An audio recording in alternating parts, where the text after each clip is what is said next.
Cette émission est une présentation de RZO. Pour plus de podcasts et web télé, rendez-vous sur rzoweb.com.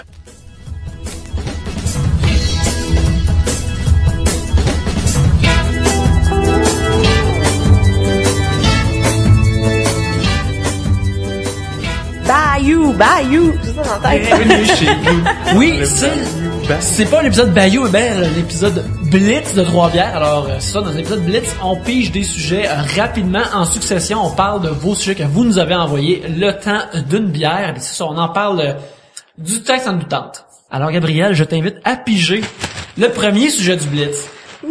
Il y en a beaucoup en plus. Premier sujet de Frédéric Bergeron.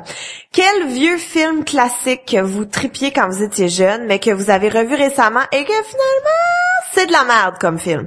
Tel que, dans mon cas, Batman de Tim Burton. Grosse déception. Frédéric Bergeron. Là, Yannick, t'es-tu fâché contre Gabriel qui a dit ça? Mais c'est pas moi qui l'a dit, là. C'est le gars. Ah, c'est le gars, là. Wow. T'es-tu fâché après notre auditeur, Yannick? Ben non, il aime pas le Batman de Tim Burton, c'est bien correct. C'est lequel? C'est celui-là de Michael Keaton, le premier qui est tout en noir, en rubber, avec le Joker de Jack Nicholson. Oui. Là, tout ça. Puis moi je le trouve bien correct, là. Mais sérieux, moi ça m'est pas arrivé dans le récemment. Cependant, j'écoutais des films que je trouvais pas bien quand j'étais jeune, puis je pense que je les aime plus maintenant parce que je vois certains niveaux que j'avais pas vus auparavant, des trucs comme ça que je trouve vraiment bon en général. Là, Ben moi, c'est l'autre jour, sur Apple TV, t'as comme l'onglet trailers. Fait que des fois, j'aime ça, genre, m'asseoir pour regarder tous les trailers qui s'en viennent, tu sais. Puis il y avait comme un trailer de film d'ado, tu sais, qui s'en venait, puis je me disais, avoir eu 16 ans, j'aurais vraiment aimé ça, voir ce film-là, tu sais. Fait que souvent, j'écouterais, genre, American Pie 1 ou des affaires de même, comment que je trouvais ça vraiment pourri aujourd'hui, tu sais, cette époque-là d'adolescence, que, un vieux slasher pas bon, là. Non, sérieux, une affaire que j'aimais quand j'étais jeune, pis si je l'écoute maintenant, était moins bon. Je pense que, de ce que comme je me connais, je l'aimerais encore, mais je suis capable de dire comme, ah ouais, ça c'était vraiment pas aussi bon que ça, mais j'ai encore comme, tu sais, ce sentiment-là agréable. Et tu reviens à la maison, là. C'est ça. Oui, c'est ça, je reviens à la maison. Je peux admettre que quelque chose est moins bon, mais sinon, je l'apprécie anyway, là. Ouais, moi aussi je pense que c'est comme ça. Il y a plein de films que je vais regarder encore, puis je les aime autant, mais on dirait, tu sais, tu vois, surtout tout ce qui est comme effets spéciaux ou les trucs comme ça, tu regardes ça, tu sais, comme pendant Ciné Cadeau, là, il y a eu l'histoire sans fin, que tu regardes ça puis t'es comme, ah, c'était pas encore au point, hein, toutes les... Mais nous, on a grandi avec ça, fait que nous, ça ne dérange pas de... Tu sais, mettons, Spaceballs ou des choses, ben nous, c'est quand même nous, mais des vieux films qui sont mal faits, nous, ça ne dérange pas parce qu'on a vécu ça. Moi, c'est des vieux James Bond que quand j'avais pas mettons, j'avais 16 ans puis j'ai commencé à tous les regarder. Il y en a vraiment qui datent, là, mettons, je pense que c'est dans Moonraker que ça commence que James Bond se fait attaquer par Jaws en début, il est dans un avion puis il se fait pitcher en bas, puis tu vois, il se bat dans les airs. Mais tu vois qu'il y a comme une veston puis dans l'arrière, tu vois le gros zipper qui est prêt à se déplacer puis tu vois que Jaws qui est commencé un grand homme de 8 pieds, il est un chinois de 7 pieds. c'est ridicule, là, tu sais.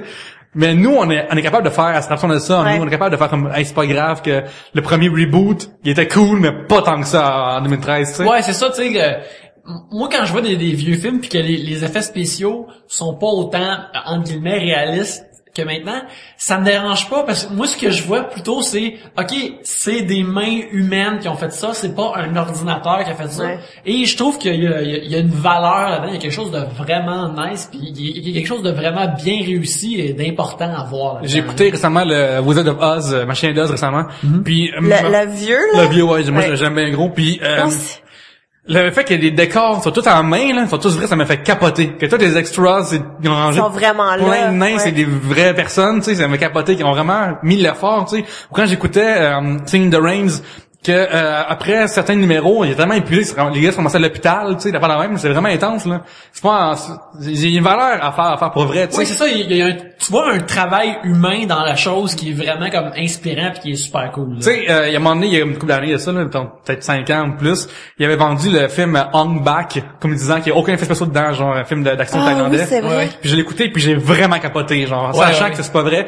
Puis en plus que, il y a Fox 19-2, là, il y avait le meilleur plan séquence ever dans Hung Back. Fait que, man, si on se ramène aux roots du cinéma, genre pas besoin de rien, impressionnez-moi avec des artistes, pas des jongleurs, mais des combats. Mais revenez-moi, on n'a plus besoin d'avoir des Ender's Game, comme ça. Non, mais c'est une fois que tu peux tout faire, les affaires que juste des humains peuvent faire deviennent des choses des plus impressionnantes, là. C'est vrai. On écoutera Ninja 2 bientôt. Ah, si. Tu m'as rendu heureux, là. Tantôt, ça va la lutte, puis c'est à peu près ça. On va écouter Ninja 2. James Paradis, excusez-moi, nous envoie le sujet. Quel est le plus beau cadeau que l'on peut offrir à une femme? Gabriel, quel est le plus beau cadeau qu'on peut t'offrir? L'amour. Ben, je sais pas. Ben, ça dépend de la femme, mais on n'a pas tous les mêmes goûts. Les affaires de produits de beau bain, tout ça, là, c'est fini, là. Ah, si oui. T'en sors-tu souvent d'inventer des affaires de comme savon qui sentent le raisin, là? Jamais, et c'est correct. Yannick, est-ce que t'as déjà tombé là-dedans pour t'es mal pris, puis ils font un cadeau pour une tante, puis t'achètes... Ben, c'est que ça a un certain âge. Tu sais, comme, je peux donner ça à ma mère, à ma grand-mère, c'est cool, mais je vais pas donner ça à ma petite sœur, tu sais, je pense. Je pense que ceux qui reçoivent ces cadeaux-là reconnaissent que la personne ça va pas quoi acheter, mais tu sais, ils ont fait l'effort. On récompense, on reconnaît l'effort. On reconnaît l'effort, c'est ça qui est important. Mais je me rappelle, ça c'est une joke que je me rappelle avoir comme dit à mes parents quand j'étais vraiment jeune. Si on avait reçu une coupe de panier comme ça à un moment donné, puis là j'étais comme non, on pue dessus, tu sais. On a reçu plein d'affaires comme ça. C'est une des premières jokes que j'ai écrit, j'étais très content. Tu l'as écrit en plus? Tu l'as rodé à Rouen, mais après t'es revenu à la Sarre. Je l'ai rodé à Rouen, puis je l'ai à la Sarre, c'est ce que j'en pensais. C'est bizarre que, imagine, ok, c'est effectif, le moment qu'à Rouen, tout le monde pue. Fait que tout le monde dit, ben oui, tu sais. Fait que tu reviens à un public de rodage. Là, je devrais avoir plus qu'un public de rodage. Je devrais au moins en avoir 2. Aller à Villebois, voir qu'est-ce qu'ils en pensent. Oui. Blitz! Bruno Georget demande les vaccins. Pour ou contre? Ben moi, j'ai encore mal au bras de mon premier vaccin quand j'avais la troisième année. Je trouve que ça sensibilise trop les bras. Oui.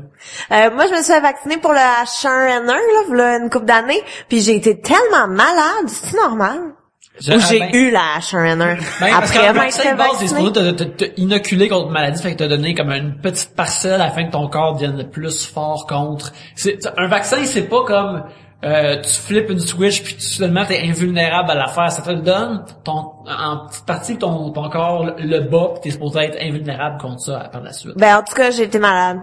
Fait que voilà. Moi la H1N1 c'est la première fois c'est comme la première fois que j'étais à Vegas puis ça avait commencé ben ça rendu la folie là. À un moment donné, c'est comme rendu malade là. Les gens étaient débiles là. Ils croyaient que la H1N1 elle allait les tuer pendant qu'ils dormaient. C'est pas ça que Claude Dubois avait fait une scène? Ouais, c'est ça aussi là. Puis moi j'en reviens, je suis à l'aéroport puis je pense juste à être malade comme de fatigue. Ben de passer 10 jours à boire de la bière à au moins 15 par jour là, aussi. Je me souviens j'ai rendu tousser à l'aéroport, je rendu tousser puis tout le monde genre je suis infecté, je suis un zombie là. Je pense qu'il y a des zombies. Les gens courraient moins vite que quelqu'un qui allait possiblement juste tousser là. Il y a des gens qui pensent que le vaccin donne l'autisme puis d'affaires dans le même là, t'as des conspirations de avez-vous une opinion là-dessus vous autres ou Ben me semble que j'avais déjà excuse-moi Alex, je t'ai coupé, me semble que j'avais déjà vu que c'était une possibilité que ça peut je sais pas. Non, j'ai pas vraiment Jenny d'opinion. McCarthy, qui est une femme super hot, a essayé de développer cette idée pour réaliser qu'elle avait tort récemment et c'est sûr qu'un vaccin hey, tu peux-tu penser à un trio de personnes moins qualifiées pour parler des vaccins que nous autres? Je pense, sérieux, première fois qu'on tourne le sujet là. On tourne le sujet. Pense à Christophe Colomb qui sait pas c'est quoi un vaccin, un homme des cavernes et trop bien. Et puis c'est ça, un gars du futur que dans le futur tu peux juste boire de l'eau puis tous les vaccins sont dedans. C'est juste ça. Désolé Bruno, on t'aime. Les petits bobos du quotidien qui gossent, un sujet de Samuel Laroche. Moi, j'ai un bobo mais que les gens me font, ok? C'est-à-dire que c'est pas du bobo, mais c'est juste une question de déplaisant. J'ai ça quand tu poses une question à quelqu'un, ok? Qui répond par oui, par non, puis la personne elle donne une réponse de 5 minutes, là. Ça, là, ça me fait souffrir, là, physiquement, là. Tu vois quelqu'un puis tu dis, hey, finalement, la fois là, c'est-tu prêt? Non, mais blablabla. Ah non, je suis là, je suis assis debout. Il veut expliquer son nom trop. Ah, sérieusement, là, quand je pose une question qui finit par oui par non, je veux oui ou non. Là. Moi, c'est les ongles. Quand tu te ronges un ongle trop court ou quand tu coupes un ongle trop court, tu peux sentir ton pouls battre dans ton dos. Ça. Voilà. Moi, c'est Marc Labrèche et Anne Dorval. T'attendais, t'avais hâte, là. Très bon. Martin Legendre nous demande, j'ai besoin de vos trucs pour perdre du poids ou au pire le maintenir. Kilo cardio. Mais quoi donc? Si vous voulez nous commanditer. Non. C'est Énergie Cardio qui, c'est dans leur programme, je ne trompe pas. Mais oui, mais tu peux acheter le livre Kilo Cardio, que c'est comme un livre de recettes. En fait, c'est pas un régime, c'est un menu. Puis là, la différence, j'en ai parlé sur Web et Mascara. J'ai écrit un super bon article sur Web et Mascara là-dessus sur Kilo Cardio. Va checker ça, Martin. C'est-tu Martin? C'est Martin. Martin, va checker ça, Martin. C'est super le fun parce que ça te réapprend à bien manger, puis ça fonctionne. Moi, je l'ai déjà fait, puis j'avais perdu du poids. C'est sur 8 semaines, puis tu peux le faire comme tu veux. Tu peux soit t'entraîner puis suivre le menu en même temps, ou juste suivre le menu, ou juste prendre quelques recettes pour te réalimenter. En tout cas, vas-y, va checker ça. Kilo Cardio. Moi, en vieillissant, j'ai réalisé que, tu sais, quand t'es jeune, tu manges 4 pizzas, pis ça fait plus rien, là. Quand tu vieillis, t'en gardes une, puis tu prends 3 livres, là. Fait que j'ai commencé à faire des substitutions. C'est ça mon truc, genre, mettons, on change la frite à salade. En plus, comme j'aime pas ça, j'en mange moins. Ça aide aussi. C'est physique et psychologique pour toi. Tu attaques ça sur tous les fronts. Hey, à la gare centrale, à Centreville, en bas, t'as une place qui s'appelle le poulet rôtisserie fusée. Et là-bas, quand tu demandes une salade, il te ressort du frigidaire puis tu la mets avec, tu sais, c'est super frais, on s'entend dessus. Fait que pendant un bout de temps, quand j'ai commencé à faire ça, je trempais ma salade dans ma sauce. C'est la seule façon de manger la salade. Fait que C'est dégueulasse! c'est pas essayer avec, là. Non, mais tu fais rien, là. Je sais, je cancelle, là. Ajoute, Je cancelle. tu annules tout ce que t'as Non, mais c'est mieux des frites des salades trempées dans la sauce que des frites trempées dans la sauce, right? Non, Non, Non? Mais là, j'ai arrêté de faire ça, moi, je suis habitué à goûter du verre, là. Ah ouais. Oh mon Dieu. c'est pire, c'est de pire en pire. J'essaie de bien manger, là. Je mange juste des bonbons qui sont pas en forme de bonbons. Les bonbons en forme de fruits, ça Ouais, compte. oui. Ça marche, ça? Moi, ce serait, tu fais un exercice que t'aimes. Oui. Un exercice que t'aimes, c'est ça. Oui, mais tu sais, juste des trucs, mettons, dans le métro, là, tu prends les marches au lieu de prendre les escalators, ou tu sais, des petites affaires comme ça fait la différence sans boucler. OK. À quel point Gab est nice de Simon Dubois à Sim312. Sérieux, à quel point le ciel est bleu, Simon? C'est drôle parce que dans le temps, Gab est nice, c'est comme parti parce que Gabriel, elle disait toujours Gab est nice tout le temps. Mais là, t'es rendu à dire toujours épouvantable, fait que... Oh non, mais là, ça devient Gab est épouvantable. Ça devient ça. Gab est épouvantable. C'est la nouvelle catchphrase. Oh non, je veux pas devenir épouvantable. Non, Gab est merveilleuse. Oui. Ben c'est ouais, à quel point t'es nice, Gabriel? Est-ce que t'es gentil tout le temps? C'est quand t'as ton pire, mettons? Ben non, mais je pense que je suis fine en général. Oui. Je pense. Tu sais, c'est sûr que des fois je suis moins fine, mais généralement il y a pas tant de gens autour pour voir ça, fait que ça va. Ben j'aimerais que t'as compté sur ton blog, mais j'aimerais que tu racontes. T'es tellement nice que t'as voulu m'en aider une madame qui est à Berry. Dans le métro? Oui, Oh raconte-nous ça. my god. Ouais, OK. Dans la vie, je suis une bonne personne. Fait qu'il y avait une madame qui était là avec une poussette dans le métro, puis personne n'arrêtait pour l'aider à descendre sa poussette. Fait que moi, j'ai comme fait, non, mais moi, je suis une bonne personne dans la vie. Je suis nice. Je vais faire ma bonne action, puis je vais aider la madame à descendre sa poussette. Fait que je suis allée lui donner un coup de main pour descendre sa poussette. Mais c'était pas une poussette à bébé, c'était une poussette à chien.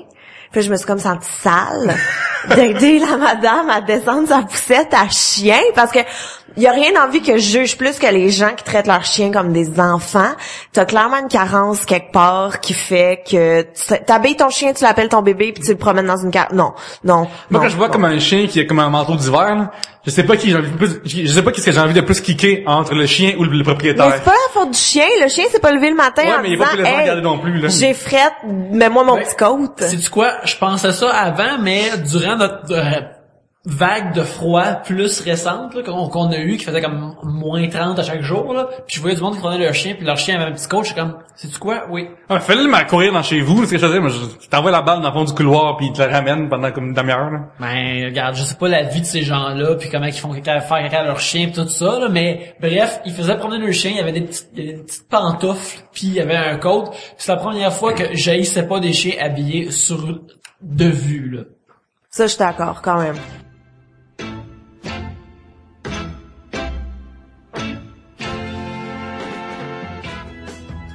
Pierre-Luc, il y a des gens qui nous écoutent et ils veulent nous envoyer des sujets. Qu'est-ce qu'ils peuvent faire? Ils vont sur facebook.com/3bières, twitter.com/3bières, 3bières.com à commercial@gmail.com. Ils vont là-dessus, puis ils vont juste sur le wall, ils vont juste nous mentionner, ils écrivent en privé, puis ils marquent les sujets qu'ils veulent, ils marquent les commentaires qu'ils veulent. Et on les accepte, on les met dans un papier, puis ils vont dans le sac. Pierre-Luc les récolte, les imprime, les coupe et les met dans le sac à sujet. C'est un processus merveilleux. Et les gens après peuvent nous écouter sur iTunes, puis en même temps donner 5 étoiles, avec un beau commentaire, comme Gabriel, qu'est-ce qu'on dit? Gabenice, ça c'est un beau commentaire. Oui, ce qui est le fun avec les commentaires d'iTunes, ben c'est sûr que ça nous fait plaisir. C'est tout le temps doux et chaud pour nous de lire les commentaires, mais en plus ça nous aide à être avoir un peu plus de renommée sur iTunes. Et puis quelqu'un qui va arriver sur iTunes va peut-être voir 3 bières par hasard, va peut-être cliquer dessus puis continuer à être plus populaire. On est 197 sur 200 sur le iTunes canadien et on veut aller à 196. On a besoin de vous. On a besoin de vous. On est quand même le premier francophone en comédie, fait que c'est quand même cool. Là. C'est vrai, on est le premier c'est ça. Fait que 196. Ouais, merci beaucoup pour votre appui. Vous pouvez aussi nous écouter sur 3bières.com et mettre tous les sujets aussi là-bas en commentaire. Et rzoweb.com, c'est le répertoire parce que les super bons podcasts, des super bonnes web télé, allez voir ça. Ouais, c'est ça. Puis 3 bières est là, c'est merveilleux. Merci de nous écouter.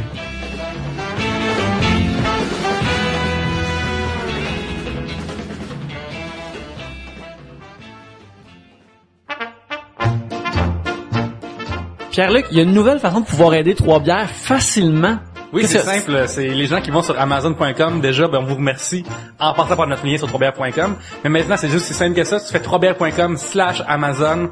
Le lien est direct. Tout est réglé. Puis, vous êtes sûr d'avoir été à bonne place. C'est moins compliqué, c'est bien plus simple. Ça t'amène directement sur le site. Et ceux qui savent pas déjà c'est quoi, c'est que si vous suivez ce lien-là, n'importe quel achat que vous faites sur Amazon, ça nous envoie une ristourne, nous, à 3 bières. Et la ristourne, on l'utilise pour acheter du meilleur équipement et vous faire un meilleur podcast pour vous. Alors, on vous remercie de passer là-dessus. Oui, c'est quoi l'adresse encore, Pierre-Luc? 3bières.com/Amazon. Excellent.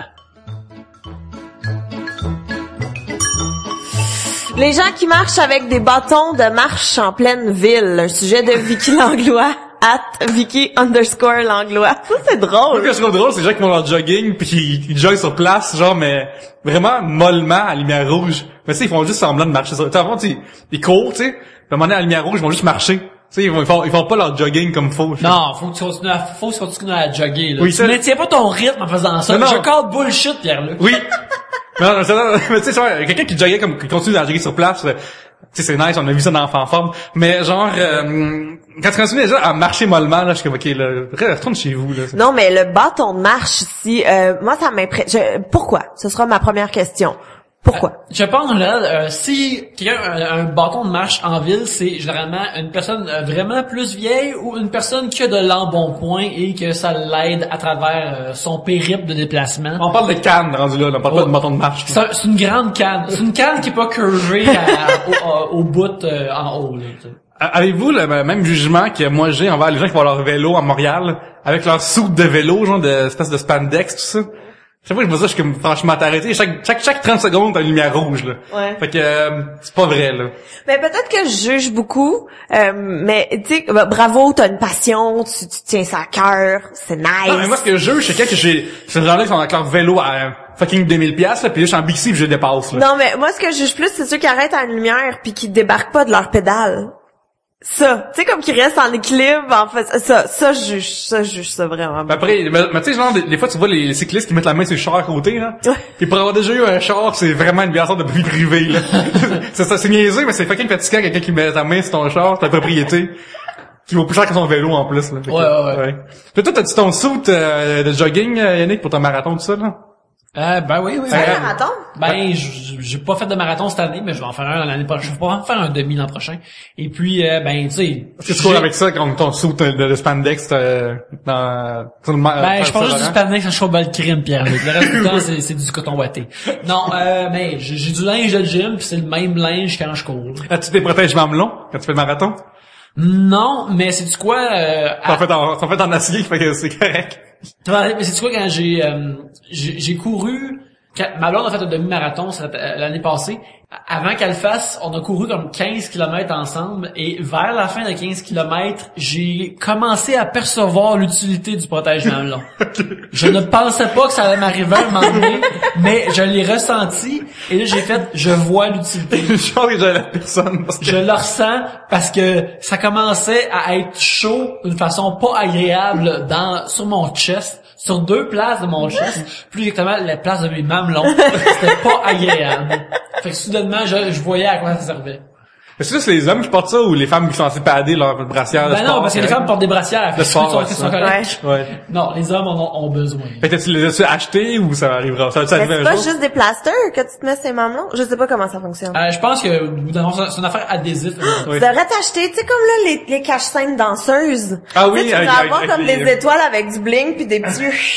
Ouais, mais là, il faut que t'ailles un certain mouvement alors que tu cours, parce que tu veux pas avoir juste ça qui pend, tu veux que ça tourne, là. Ouais. Si ça tourne pas, pourquoi tu t'es habillé? Faudrait qu'il vende. Ça sert à rien.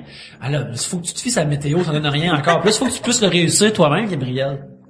Si tu te fies au Seigneur, là, ça donne rien. C'est correct, je voulais pas te fâcher. Regarde, tu penses que je peux pas le faire en impliquant le vent? Je peux le faire, Gabriel, je peux m'entraîner. Calisse.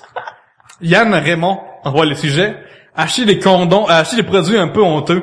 Condoms, tampons, sex shop, laxatifs, couches pour adultes, etc. Ben, je pense que, regarde, couche pour adultes, dépendant de l'âge que t'as, et même là, c'est celle qui est possiblement honteux. Non, mais Yannick, mettons, ton père de besoin, mettons, là. Okay. Pis il dit, faut que à l'épicerie m'en chercher, à la pharmacie m'en chercher, là. Ouais. C'est bizarre, là. Tu y vas pareil, mais c'est comme weird, là, de passer à la caisse à notre âge avec des couches pour adultes, là. Ouais. Mais regarde, si c'est pour mon père, je vais le faire sans problème. Mais, je vais juste dire, j'aime ça me chier dessus. C'est Je chaud. vais au casino. Je perds pas mon tour à ma machine. Fait que c'est ça. T'as-tu d'autres questions? Moi, ça me gênait beaucoup quand j'étais plus jeune, jusqu'à temps que je travaille dans une pharmacie et que je me rende compte à quel point les caissières s'en foutent. On n'a rien à faire, là. Totalement. Écoute, tu scannes tellement d'affaires, tu vois, regarde. Puis si ça se vend, c'est pas, ça arrive, là. Il y a marché, là. Des commentaires, ça veut dire, j'ai besoin de mettre ça sur mon pénis parce que je fourre. Tu sais, il y a rien de honteux là-dedans, là. À moins que, tu sais, tu fourres quelque chose qui est pas humain. Non, mais quand t'es jeune, c'est quand même, mettons, genre, Gabriel, des premiers tampons, tout ça, c'est-tu quelque chose qui est comme weird ou pas du tout? Ben non, vraiment pas, parce que... C'est normal. Ouais, c'est ça. Mais ça parle là-dedans, il y a le terme sex shop aussi. Ouais, mais là, le sex shop, tout le monde est habitué d'acheter quoi que ce soit là. Fait que c'est plus, t'es-tu gêné de rentrer là plutôt que d'acheter des affaires mais là? Moi, je pense en partant, si t'es game de rentrer là, t'es pas gêné d'acheter rien, ouais. Ben, écoute. Voilà. Très bon sujet. Blitz! Les stéréotypes en joke. Blonde, douchebag, hipster, SAC. Un sujet de Stéphane Deguire, @Stéphane Deguire. Cette semaine, j'ai fait une joke de douchebag, puis après, je me suis évidemment excusé après, genre. Évidemment, c'est comme ça, c'est ridicule, genre, je trouve ça tellement surfait, c'est genre... C'est une béquille de joke. Non, mais tu sais, t'as comme des fois les jokes deviennent brûlants après un bout de temps, tu sais. Ils sont calcinés, là, c'est ça le terme, là, pour une joke de douchebag de Laval, là, tu sais. Ouais. Quand je vois un humoriste qui fait ça, là, je suis comme, tabarnak, je peux pas croire que tu vis avec du monde autour de toi qui font ça pis que tu trouves ça drôle. Mais moi, quand je vois ça, je suis comme, tu voulais pas essayer plus que ça. T'as juste pris l'affaire la plus proche, la plus facile. C'est, non. Ouais, mais ça dépend, je pense. Tu sais, il y a des contextes, il y a un moment où tu sais, c'est le terme parfait qui va fitter dans mais Ouais, mais toi, tu parles de peut-être de mettre ça sur un punch plutôt que de partir avec ça. Là. Oui, c'est ça. C'est oui, ça, pas une prémisse de... Non, c'est ça, si c'est un toss-off que t'envoies parmi ton 8 minutes d'affaires, c'est correct, mais c'est genre, hey, les douchebags, ils sont tellement calmes. Ah oui, non, non, pas ça. Moi, ce qui me gosse le plus dans tous les stéréotypes, ce que je suis plus capable d'entendre, en fait, c'est les humoristes. Et là, j'inclus autant ceux que je connais, autant mes amis, autant les humoristes établis et tout. Là. Moi, dès qu'un humoriste va dire « ma blonde est conne », c'est fini. Tu crosses les bras, c'est fini. Tu te mets les bras dans les oreilles, puis tu fais comme la. On dirait qu'il faudrait que t'aies comme, si t'as 50 ans, t'es comme, ok, ouais, t'es un old school, ou que c'était comme, ma femme et puis ma belle-mère. Ma femme et ma belle-mère est incroyable, puis là, c'est mes jokes de bord, ok. Mais quand ma blonde est conne, c'est comme, moi, là, ça me fait... Vraiment conne, elle couche avec toi. Capoter. Mais oui, ta blonde est conne, tu sors avec. Comme... Donc là. Tu sais, moi, ça me fait capoter parce que à chaque fois, je me dis, mais moi, je suis pas conne. Je connais beaucoup de filles qui sont pas connes. Pourquoi, si t'es con, si c'est conne, c'est que t'es con, comme vous attirez. Tu sais, ça me gosse. Moi, je pense que le pire des stéréotypes, c'est envers les roux. En fait, j'ai aucun ami roux, tout ça, mais quand quelqu'un vient de roux, je suis comme, franchement, tu sais. Puis en plus, récemment, il y a eu une histoire que les banques de sperme américaines, ils prennent plus de sperme de gars roux parce que c'est même plus, c'est pas en demande. Les filles veulent pas ça, tu sais. On tombe quasiment dans l'humour noir pour de vrai. On s'est rendu là, tu sais. Mais qu'est-ce que c'est ça? Je trouve que c'est les jokes de roux, c'est cheap, mais c'est comme une façon de sortir joke agressive envers un groupe particulier. L'être humain, quand tu trouves quelque chose de bien rassembleur qui saisit bien un groupe, on aime ça, rire de ça. Mais une joke sur des roues, c'est comme safe parce que c'est pas vraiment un groupe. Oui, on parle vraiment d'un homme blanc, très blanc, là. Un homme très blanc qui a les cheveux roux. Fait que c'est comme un groupe, c'est pas un groupe ethnique, c'est rien de ça. Tu peux en déconner comme ça te tente. Je trouve ça poche, je trouve ça faible. Ouais. C'est comme ça, puis tu sais, il me semble il y a ça moins maintenant, mais tu sais, il me semble il y a 8 ans, il y avait tout le temps comme des jokes de nez. Là, les jokes de nez. Non, ça c'est saturé, là. Ah, tellement. Puis moi, là, il y a des humoristes que des fois, ils en font encore, puis t'es comme... Là, fourrer un nez!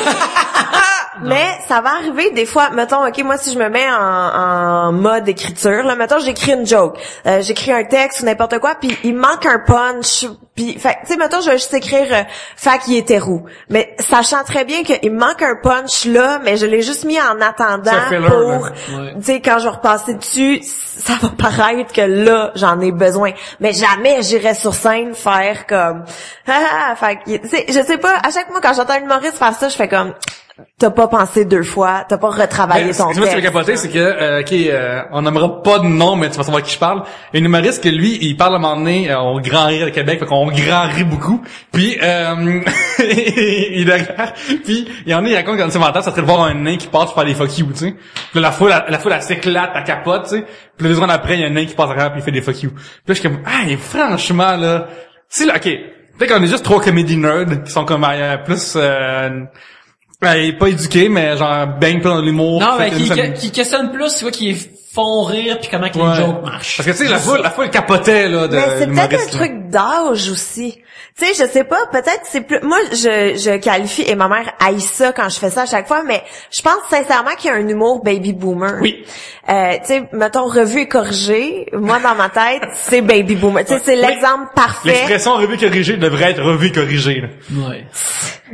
Mais, tu sais, fait que peut-être que ça, c'est justement, tu sais, de l'humour plus bon enfant, de l'humour un peu plus facile. Non, mais l'humour bon enfant, j'ai pas de problème avec ça, tu sais. Je sais pas. L'humour bon enfant, crème, Disney, je serais pour ça, tu sais, c'est fucking drôle, mais Cirque du Soleil, des fois, sont drôles leurs clowns, mais tu sais, c'est le bon enfant, mais on tombe dans une affaire que, quand on parle de clichés, on parle d'une affaire qui a été préapprouvée par la société. Ouais. Puis toi, en tant qu'humoriste, tu vas dire, si j'embarque dans le bandwagon qui est là, parce que j'ai aucune créativité. C'est comme ça que moi je la vois quand un humoriste fait ça. Tu sais, comme, mettons, genre, on fait une différence entre, mettons, quelqu'un qui fait une joke de blonde, puis quelqu'un qui fait une joke de Rob Ford, dans 2014, vous avez eu genre de faire. Mais Rob Ford, c'est actuel, tu sais. Ouais. Si dans 3 ans, tu fais une joke de Rob Ford, t'es fucking, tu me gosses, là, tu sais. C'est clair qu'on c'est comme une joke de Cédrica, genre. C'est comme une joke de Cédrica 8 ans après, tu sais. C'est plus drôle, là. C'est mauvais, vous gossez, c'est pourri, là. Ouais, ou le fameux sauf une fois au chalet. Oh. Please, c'est fini. Une fois au chalet, on parlait sur tabarnak, quand je parlais de tout. Manque de créativité, là. Les méconceptions que la pornographie vous a apportées de Carl Gosselin. Beaucoup, mais tu vois, c'est quel qui me surprend le plus? C'est que une affaire que tu sais quand j'étais plus jeune puis les affaires de porn que je regardais, il y avait un certain pattern et dans ce pattern là, il y avait homme qui donnait de l'amour oral à la femme et Putain, la vraie vie ça existe pas, c'est une méconception. Non, j'haïs ça. Oui. C'est comme un taco en poisson, j'haïs ça. Cette description-là vient pas de moi. J'aimerais ça rire parce que je sais pas quoi un taco. Non, je sais quoi, Julien. La méconception que ça m'a apporté, c'est que moi, je pensais que tout le monde faisait ça. Et j'ai appris avec, en connaissant des dames, en parlant avec des dames, que c'était pas toutes les dudes qui offraient ça aux dames. Et dans ma tête, j'étais sûr que c'était, universel à la base. Ça se passait tout le temps. Moi, la conception, ça a été au niveau du cardio. Parce que là-dedans, ça dure comme fucking 45 minutes leur affaire, pis c'est genre du, on niaise pas, tu sais. Chris, ça, c'est des athlètes, là. C'est genre, c'est des athlètes qui ont pas d'Olympique et ils méritent. Oui. Ils méritent des Olympiques. Oui. Mais, fait que moi, ça, ça a été ça. Genre, je me rappelle la première fois que je faisais de l'amour, je suis comme, Chris, si, je fais qu'il m'épuiser, je chute partout, tu sais, là-dedans. Personne ne suit dans ces affaires-là. Personne qui a les cheveux dans le fond de la tête. Puis, t'as aussi, Yannick, les odeurs. Tu sais, genre, quand tu rentres dans une pièce. Je sais pas c'est quoi, là. Fait que... Non, mais ça, c'est pas ça, mais Gabriel, là-bas. Ah, ouais. Ça sent le sexe. Ouais, mais tu sais, genre, mettons, t'as une relation vraiment, dessous, dans une pièce, tu sais. Tu vas aux toilettes, après tu reviens, tu ouvres la porte, comme, ouf! Il y a un brouillard de désir. Non, mais il y a vraiment une odeur de sexe que tu vois jamais dans la porn. Gabriel, as-tu une anecdote de... Ouais, mais moi, j'ai pas tant consommé de porn dans ma vie, mais je te dirais, ça a été les seins. Tu sais, parce qu'ils ont beaucoup des seins refaits et tout, puis tu sais, quand t'es plus jeune, moi, j'ai jamais vu les seins de mes amis ou de... Tu sais, fait que là, j'étais comme, ok, mais moi, mes seins sont pas de même. Ils sont pas... ils bougent, mes seins, ils bougent pas, comme est-ce que c'est normal? Ça va figer dans un corps... Oui, effectivement. Fait que, voilà, c'était ça. On a le temps. Oui, dernier sujet. C'est Blitz! Édouard Lanois, à commercial ED Lanois. Votre opinion sur les speedos? Vous venez sur les speedos, il y a une époque où c'était genre Burt Reynolds, ça marchait, Tom Selleck. Mais mes premiers costumes de bain étaient des speedos, je m'en souviens quand j'étais très jeune. J'avais un speedo rouge, écoute bien, c'est ça. Mais les Olympiens, ils portent des speedos. Fait que, ultimement, c'est genre l'ultime, j'imagine. Oui, oui, mais leur corps est l'ultime machine de athlétique, fait qu'ils peuvent porter n'importe quoi. S'il y avait le costume de bain de Borat, t'es comme, ben, ça, probablement que c'est ça qui marche le mieux, tu sais. Mais je pense qu'il y a comme 2 âges où tu peux porter un speedo. Quand t'es petit, tu sais, un petit gars qui porte un speedo, moi, c'est correct là, ça me dérange pas. Et, les Olympiens qui font du plongeon. Mais je pense que c'est tout. Comme... C'est un droit, c'est pas un privilège. Ouais. J'ai pas mais tant si tu d'opinion. Mais si tu crise, tant mieux. Ouais. Toi, Yannick, tes costumes de bain, est-ce que c'est un speedo? Non, juste c'est des shorts normales, mais j'ai comme considéré un maillot plus tête à un moment donné, mais une amie de fille m'a dit, fais pas ça. Là, j'ai fait... D'accord. Elle a dit pourquoi? Elle a dit parce que c'est en shape ou parce que t'as pas la shape de plongeur? C'est ce qu'elle voulait dire, ton ami? Elle m'a juste dit, fais pas ça, puis j'ai pas demandé plus. J'ai fait, ouais, ok, je vais prendre. C'est la première affaire qui est sortie de ta bouche, je vais le prendre. C'est vrai, mais en plus, il y a des lutteurs, en plus, qui sont en speedo, ah, oui, c'est vrai. comme. Ben, c'est correct, je pense. Ouais, mais pas pour être en shape, là, ça, c'est ce que tu me dis, là. Faut vraiment être en shape pour... Ben, c'est le fun si tu t'en crises, mais optimalement, quand tu es en shape, tu parais mieux là-dedans. Mais c'est qu'on a toute l'image, là, d'un vieux monsieur avec une grosse bedaine qui est en speedo sur la plage. Avec son paquet de cigarettes. Moi, je l'ai vu. Mais à l'île Nepawa, en Abitibi. L'île de quoi? L'île Nepawa. L'île des paroisses. Nepawa. Nepawa. N-E-P-A-W-A. Ok, j'ai entendu ça. Bon, c'est pas d'affaires en Abitibi. On n'est pas prêt pour ça à Montréal. C'est la fin de l'épisode. Alors, merci beaucoup de nous avoir écoutés. Et sur ce, à la prochaine bière.